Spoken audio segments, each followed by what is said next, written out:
what's up po mga kababayan, mga kapatid. So nandito na po tayo sa bahay ngayon at dito nakaduyan-duyan na tayo. So gabi na. Tapos na po tayo maghakot ng ating yelo o ice. So medyo marami sana nating yelo kinarga ngayon. Kaya lang ang kita po sana natin na sa mga 1K. Ang problema lang yung mga kaibigan natin inaabunuhan ko muna yung yelo. Utang muna nila. Tapos ang balik ay ang bayad ay pag-uwi na nila mga 3 days o 4 days bago sila magbayad. So yung kita sana natin na sa mga 1K ngayon maghakot ng yelo. Pero yung utang nasa mga 2K. So nag-abuno po tayo ng 1K. So sanay na po sila sa ganon. Kapag medyo nagigipit, magpapakarga sila ng yelo, babayaran ko doon sa ice plan. Tapos nakikiusap sila na pag-uwi na lang ang bayad. So yung iba naman ay hindi makabayad agad. Minsan 2 laot, 3 laot kasi minsan yung pangingisda ay mahina. Minsan nalulugi sila kaya hindi sila kakabayad agad. So minsan nga 2 laot nila. Kukuha ulit sila ng yelo sa akin, magpapakarga. Tapos pag uwi, minsan lugi na naman. So nakiusap sila na sunod naman sila magbayad. So okay lang yun kasi yung iba naman pag uwi nila saka ang bayad. Yung iba medyo may makunat magbayad. May pambayad naman sana kaya lang talagang ayaw pa siguro magbayad. Pero yung iba naman talagang sikap na pag uwi ay makabayad sila sa utang na yelo na hinahakot ko. Kinukuha ko dun sa ice plan. Kailangan lagi kong may pang-abono na pera. Kasi hindi man pwedeng mautang doon. Minsan may mga kaibigan na ice plan nautang ko ng umaga, tanghali, hanggang hapon, binabayaran ko. So inaabunuhan ko na lang. Kaya ganyan nating hanap buhay dito. Lalo na pag marami nag-order ng yelo, marami nakikiusap na pag-uwi lang galing sa laot bago ang bayad. So hindi tayo makatanggi. Hindi tayo sabing hindi. Medyo kawawa rin, naawa din tayo. Kaya lang yung iba medyo yung iba 2 buwan na, 1 buwan. So hindi pa nagbabayad. So alam mo yung iba naman talagang medyo makunat yung bayad kaya ang iba binubura ko na sa listahan. Kaya ganun ang hanap buhay natin this tabi. So talagang kailangan natin pasensya, unawa, mahabang palugit. Ganun tayo hindi naman pwedeng hindi natin kargahan at hirap din sila sa pagkuha ng starting. Tawag dito sa amin starting yung panggasto doon sa buyer. Lalo na pag medyo marami na rin utang, yung ibang buyer hindi na rin nagpapautang. Kaya yun, minsan utang sila ng ay sa akin.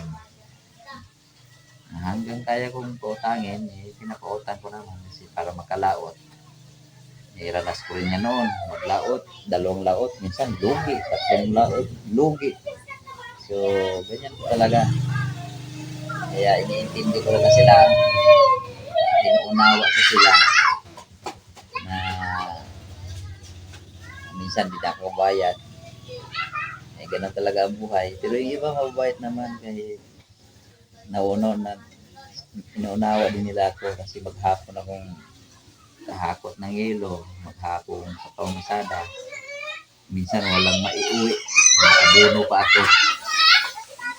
Kaya lang habang may pang-abono ako, nag-aabono ako. Pero pag hindi na ako wala na akong abono, nasa utang na. Nasa utang na lahat. Naikuusap ko na wala na akong pang-abono. So, tuloy pa rin ang buhay kahit mahirap. Kasi medyo mahirap ngayon sa laot. Yung iba, mahaba swerte. Hindi na jackpot yung iba. Hindi naman nakakahuli. Logi na nga yung iba. So, mahirap kang sa laot. Habang patagal medyo pahina na yung pangingisda namin. At parami yung mga bangka. Overfishing na, kung tutawagin na, overfishing na. So, mahina na yung panghuli namin dito sa pangingisda. Pero ganun pa man talagang tuloy ang buhay. Kahit lugi, laot sila. Laot naman, maghanap naman ng gasto. Sa palaran na talaga yung pangingisda. Parang pwede mong tawagin sugal. Sugal talaga kasi pag laot mo, laki ang gasto mo. Hindi lang sugal sa bulsa, pati sugal sa buhay. Kasi maranasan mo yung mga alon, hangin, yung mga unos, buhawi. Kagaya na nakaraan, ang daming nalubog. Nakaraang mga buwan ng Pebrero dito sa amin, parang 7 yata nalubog pero nasagip naman lahat ng tao. Yung mga bangka, yung iba nakuha, yung iba durog na, nadagsa doon sa bahura. Sa may bahura ng gitna ng laot. Kaya yun, walang magawa kundi tanggapin na lang katotohanan.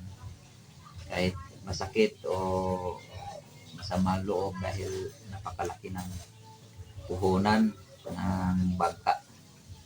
Kahit maliit lang, maabot na ng 100,000. Lalo na yung mga tunahan. Grabe, malaki. Mga 150, 200 ang gastos sa bangka. Kasama na yung unang laot. Yun ang pinakamahirap, yung unang laot. Masyadong magasto. Pero kung may swerte naman, kasi sa laot, mayroong mga taong maswerte. Mayroong mga taong hindi siniswerte.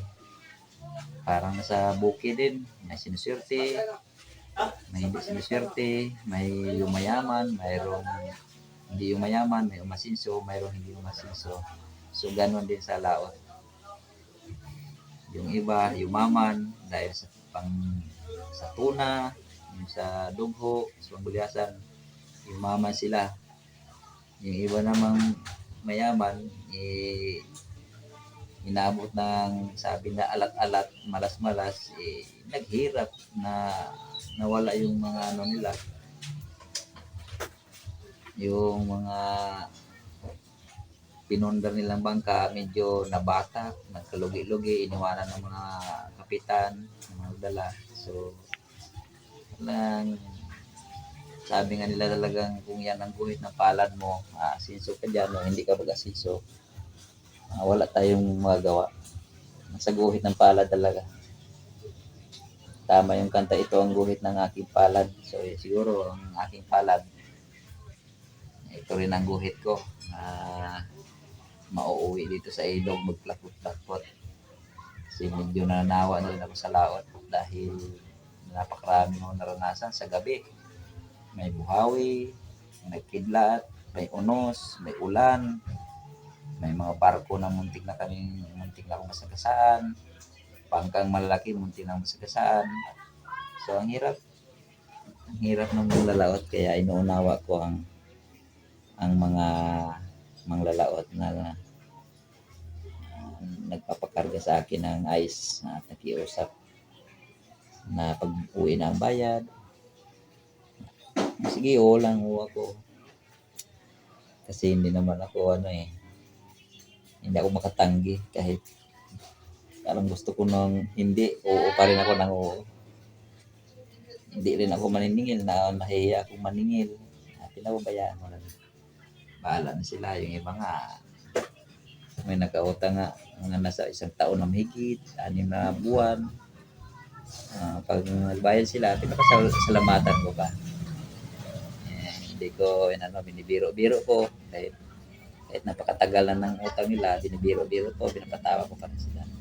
So, tuwa naman sila. So, kahit medyo sa una, medyo nahiya sila. Pero ay ako naman ang umuna na magbiro, magpatawa. Kahit may mga utang silang nga taon na, buwan, nakikipagpintuhan pa rin.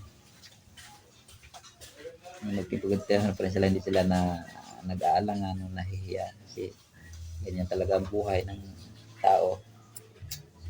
Mga mayaman nga, nangungutang nga eh. Tayo pa kayo mga mahihirap. Yung iba nga, may milyonaryo na. Nagnanakaw ba ng pera ng pera ng gobyerno. Pera ng mahirap. So talagang pwedeng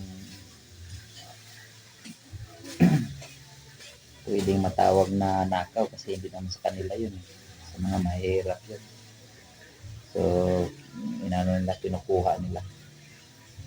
Siguro sa natin alam kung anong dahilan nila, kung anong rason, bakit ganun ginagawa nila. Sana kung nanguha sila ng gano'n at binibigay sa mahihirap, siguro kahit nakaw yun, mayroon pa rin silang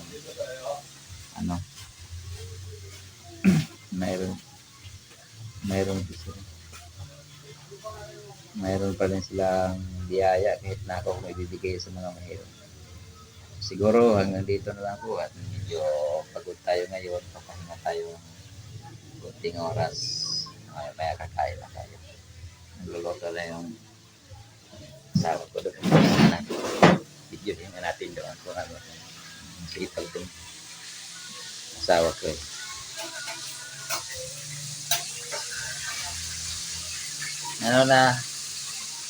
Ano na sis? Luto na? Ha? We. Parang kumukulo pa nga yung eh. Ayan Simulit ang flying fish.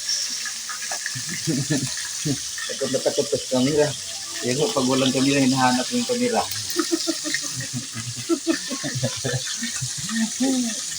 So ayan, niloloto na siya.